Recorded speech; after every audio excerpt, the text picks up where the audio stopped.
ഛത്തീസ്ഗഡിൽ നിന്ന് പുറത്തുവരുന്ന വിവരം സൈന്യവുമായുണ്ടായ ഏറ്റുമുട്ടലിൽ 5 മാവോയിസ്റ്റുകളെ വധിച്ചിരിക്കുന്നു എന്നുള്ളതാണ്.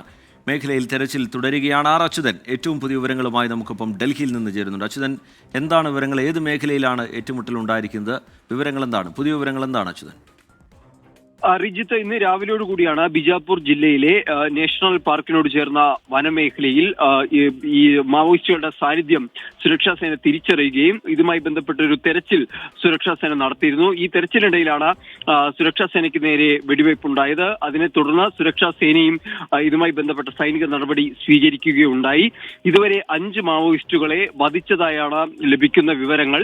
ഇവരിൽ നിന്ന് മാരകായുധങ്ങൾ, SLR പോലുള്ള റൈഫിളുകൾ, അതുപോലെ തന്നെ സ്ഫോടക വസ്തുക്കളടക്കം ഇവരിൽ നിന്നും കണ്ടെത്തിയിട്ടുണ്ട്. മേഖലയിൽ ഇപ്പോഴും തെരച്ചിൽ തുടരുകയാണ്. ഇന്ന് രാവിലെയാണ് ഈ ബിജാപൂർ ജില്ലയിലെ വനമേഖലയിൽ ഇത്തരമൊരു ഏറ്റുമുട്ടൽ ആരംഭിച്ചത്. ശരി, അച്യുതൻ വിവരങ്ങൾ നൽകുകയായിരുന്നു ഡൽഹിയിൽ നിന്ന്.